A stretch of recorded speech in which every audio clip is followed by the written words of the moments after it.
Hi. We're going to continue our exploration of sound and sort of build off what we did in the first half of Module 1 with a exploration of two composers, Hildegard Westerkamp. Let me get down to it on the screen here, sorry. Hildegard Westerkamp and R. Murray Schafer. These two composers are probably less well known to us as John Cage and Pauline Oliveros. However, their thoughts and their works on sort of build nicely from that starting point. Remember that in the first half of Module 1, we were talking about found sounds, the sounds around us, how Cage defined composition as the organization of sounds and silences, and that we are organizers of sound, basically, as musicians and as composers. And so when we are creating a piece of music, we are putting a framework, basically, around a series of sounds. Those can be any kinds of sounds that we choose. And that if we open that sort of definition up that wide, we can then sort of accept all these other sounds into our soundscape. Lots of musics then sort of stem from this philosophy of opening up our ears to other sounds and not just standard, your traditional notated music that we probably enjoy and teach every day. But what we're doing is we're kind of circling around and getting a broader perspective. And this is a nice second tier to that. And it gets, what I like about this next series of examples and activities is that it gets us doing things that are beyond just pencil, paper, and notes on a staff. And it sort of encourages us to, basically bring somebody on a sound journey or an experience that does not involve a traditional instrument, does not involve a traditional score, but rather sort of gets us into this world without a whole lot of lofty expectations and pressures that we would associate with traditional music. And so, again, this isn't the end-all be-all of composition in my view, but it is a nice stepping stone, especially for students, to get them sort of comfortable with making sounds and making a score and thinking about what a score actually is, right? So I'll explain a little bit more about our activities for the second half, but first a little bit about Hildegard Westerkamp and R. Murray Schafer. I'll start with R. Murray Schafer because he was older, but R. Murray Schafer is a Canadian composer. These are both Canadian composers who were interested in acoustic ecology. R. Murray Schafer started his interest in acoustic ecology in the 1970s. And he actually just died last year in August of 2021, sadly. But he did a lot of work on acoustic ecology, which is basically understanding and preserving the sounds of the spaces around us that are at risk. Or let's say certain wetlands or certain environments or certain parts of the country that are at risk because of climate change and of the changing of our world. And preserving those sounds and understanding that those sounds are precious to us is important. And so he worked to provide field recordings and capture these sounds as best he could, and that also ended up being a part of his musical works too. So this is an interview with R. Murray Schafer from a few years ago. This link is again just a short interview, and this video is of a work of his called Snowforms, which is a really beautiful piece for chorus, actually, that uses acoustic ecology as a springboard to generate a score. And the score is actually somewhat graphic and not bad graphic, but it uses shapes and lines to lead the singer to certain places. And I think it's a really cool example of a unique way to compose a piece and to use score, or the concept of score. So that's his material here. Hildegard Westerkamp is a German composer that emigrated to Canada and is also informed by this sense of acoustic ecology. And what we're exploring from her experience, and she is very much with us. She's in her 70s and composing and doing lots of great things. Being an active composer and thinker and author. This is one of her articles, Sound Walking as an Ecological Practice. And that, again, sort of extends this concept of acoustic ecology into guiding someone through a sound experience. And what we're going to be doing is basically this for our next assignment, is asking someone to take a sound walk. And the sound walk is kind of exactly that, where we're creating a score, and the score is simply a list of instructions telling a person where to go and what to listen to and how to experience something that you find interesting. And again, this is a way to lower that threshold or a learning curve of how to be a composer, right? And to lower and to make that capital C composer into a small c composer. That we're all listening and we're all experiencing sounds. And what a composer does is just put a framework around an experience. And so I'd like us to listen to an interview with her and look at her writings, read them. And these are a couple of links to a couple of works. This is a work that involves multiple instruments and sounds and electronic sounds, but is informed by her sound walking works. And then this is an actual sound walk that she records. So basically, a lot of her work is done with taking field recordings, or basically microphones out into certain places and capturing the sounds that she discovers there and orders them in a particular way. So this sets up our next set of assignments. Our discussion here is basically how can we adapt this concept into our classrooms? How can we think about this in a more sort of a hands-on and directed way towards our students?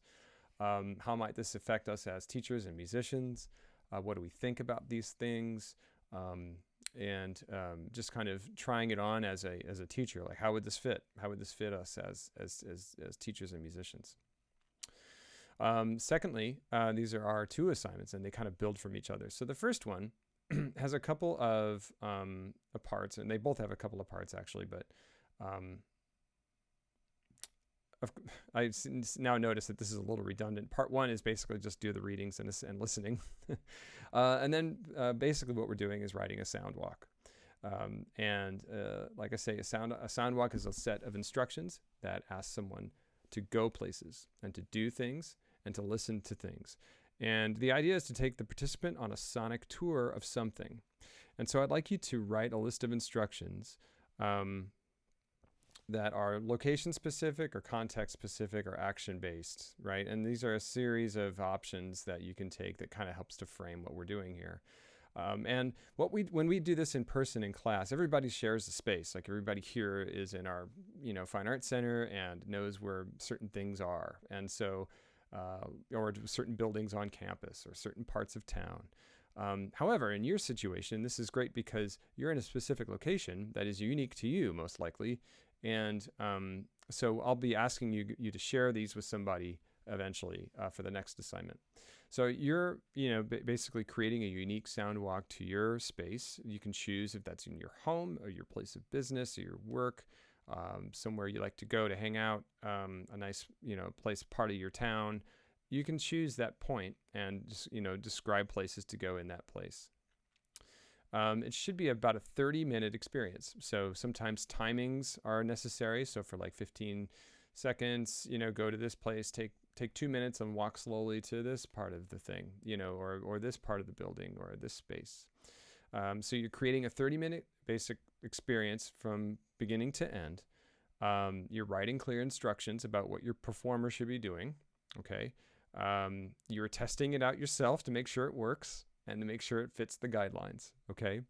And you're making it unique to you. You're making it unique to your experience and what you like or dislike hearing, right, in your sonic landscapes. And you're going to upload a completed score, which is literally a list of instructions to the Dropbox. And in the Dropbox, I have a couple of examples from previous classes of students that have done this here on campus. And so this will give you an idea of a couple different ways in which students have conquered this problem of writing a sound walk. And so this is meant to be kind of enjoyable and fun for us, and a challenge of how to write a score, basically, how to guide someone through an experience. If you have any questions about these, please be in touch. Finally, our second assignment is, our third assignment of the module is to perform, well, there's two parts to this. You're going to perform your sound walk from assignment 2 and do so with a partner if you choose. Pardon me. Please do it as instructed. Honor the score as accurately as you can. Perform the score as faithfully as you can.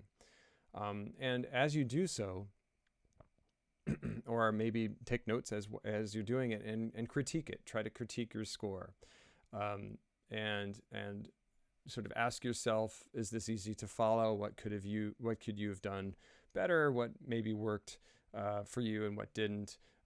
Did something work out nicely? Did something not? And just kind of critique your own piece. And so just write a page that critiques your experience, and you're uploading that to the Dropbox. The second part of this assignment is to identify some sounds that you encountered in this experience that you can notate graphically, using shape, line, color, picture, directives, to create graphic sounds or pictures of sounds that would emulate what you hear. And it's hard to define exactly what this means. Some people use a whole sheet of paper to do one sound. You can think of them in terms of like different boxes on one sheet of paper. But you're trying to find a way to graphically represent that sound without words. And then you're thinking about how to notate that sound using acoustic instruments and notation. Is it possible?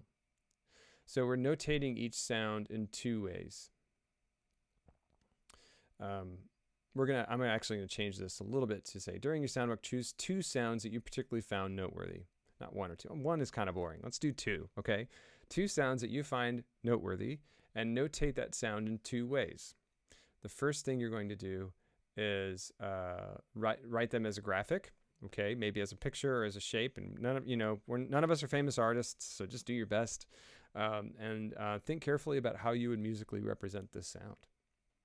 And then find a way to write that on a staff with some sort of musical directives that try to emulate that sound. How can you do that? How do you capture a sound that you hear in your world with musical notation? Is that easy? Is that really hard? What sort of strings do you have to pull to do that, right?